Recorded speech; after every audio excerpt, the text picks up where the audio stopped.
All right. Games these days are getting way out of hand. I think video games these days are just charging way too much for titles these days, especially when Call of Duty can't even release a full title, zombies and multiplayer in a campaign, but they're still charging like $70 for their game, which doesn't really make any sense. And we have a Borderlands 4 at $80 won't be a problem for a real fan. Randy Pitchford says, it says here, with consumers dreading a new normal of $80 games, Gearbox boss Randy Pitchford gave us a controversial response to concerns that the company of Borderlands 4 might be sold at the high price point. Last week, after Pitchford shared Nintendo's Creator's Voice video about Borderlands 4 on X, a user replied to him making a plea to make sure that the game is not priced at $80. And we have a specific tweet here, as you see here. It says, Randy, this game better not be $80. Don't take that risk. A lot of games aren't going to pay $80 and feed this notion, which means idea of constant increase of the price tag. You are the CEO. You have some say with the price when it comes to your publisher. And it says, Randy Pitchford himself on Twitter said, not my call. If you're a real fan, you'll find a way to make it happen. My local game store had a Starfight for Sega Genesis for $80 in 1991 when I was just out of high school, working minimum wage at an ice cream parlor in Pismo Beach, and found a way to make it happen. That is very crazy. So Pitchford has a long history of making controversial statements, and this latest post about Borderlands 4 is already attracting sarcasm and rage. May not necessarily cost $80 when it launches, but Pitchford's indifferent response to the possible price is being characterized as tone deaf to consumer concerns, with Nintendo and Xbox giving a price some of their titles such as Mario Kart World. People think that more publishers following the trend will feed this notion of constant increase of the price tag. Elsewhere online, commentators are mocking Pitchford's comments and stating that they'll wait for a sale or even obtain this game through more questionable means. Man, he's so right. I personally plan to wait it out until I get it for free from Epic or Twitch or something, said Reddit user. In response to this quote, other comments take issue with the phrase real fan and brand is a toxic term. One popular reply on X from Leaker says, called Pitchford's reply one of the worst CEO replies from recent memory, which is crazy. Pitchford's controversial posts basically equates to him telling fans to pull themselves up by their bootstraps, and it fails to reflect the anxiety that consumers have about the games industry and the world economy at large, with continuing inflation and the threat of tariffs exposing by the United States likely to affect gaming products. Pitchford's comments make several unfair assumptions about prospective purchasers of his company's upcoming game. By saying that real fans will figure out how to afford to buy a more expensive game, Pitchford is engaging in some gatekeeping language and displaying ignorance of any monetary issue that consumers may have during a current turbulent times. At best is unearned confidence that Borderlands 4 fans will pay any price to experience the new game. While the new game could have some potential, comments like this from Pitchford won't help Borderlands 4 attract any new devotees. Yeah, I can see that tweet being very controversial, saying that if you want a game and if you're a real fan, you will purchase this game for $80. That is pretty crazy, man. Like, even games these days are not even worth that much money. After seeing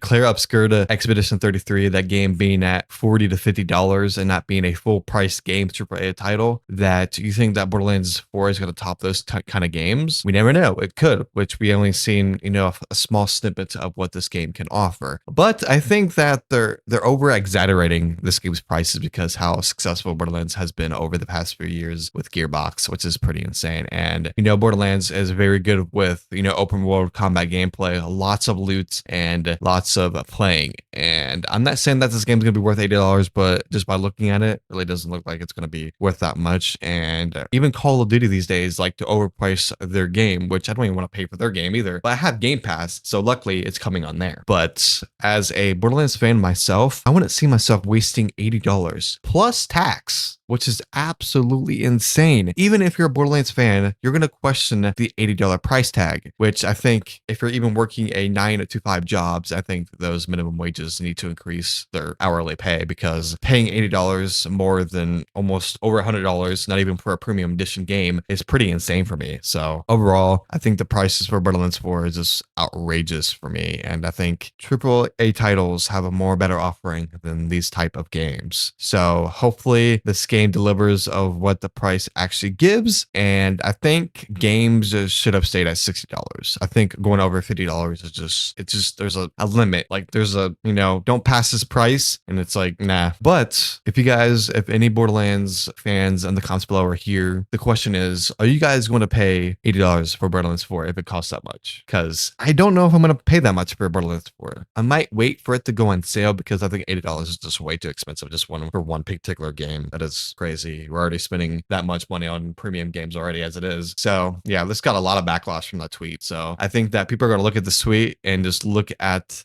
the perspective of what this game is actually going to look like. And with this tweet, is it going to make people's decisions to purchase this game or not, like based on this tweet and how people react to it? It's crazy. So yeah, Borderlands 4, $80. Are you guys going to pay for it? I don't know if I will or not, but there's Claptrap. Let's go ask Claptrap. Are you gonna pay $80 for Borderlands 4? Because I don't know if he would, because I don't know, man. We'll see what this goes for. Make sure to like the video, subscribe to the channel, make sure to hit that bell notification to never miss a single video, and I will see you guys next time. Peace. Road to 3,000 subscribers.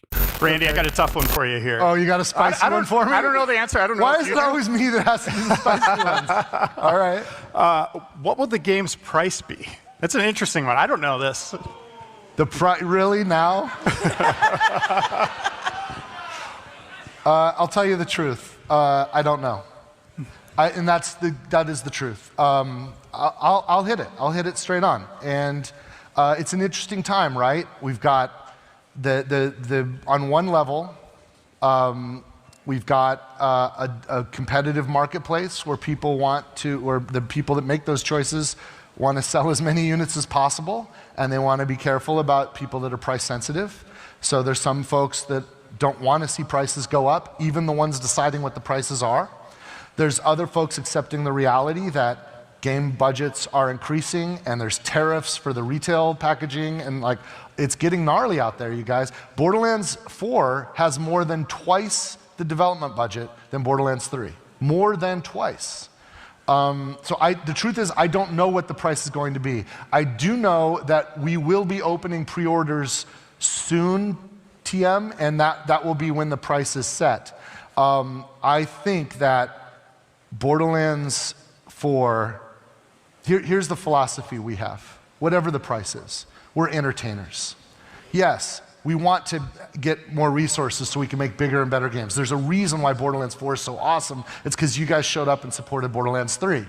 And we had the budget, so we could more than double the budget and feel confident in that. And that's awesome.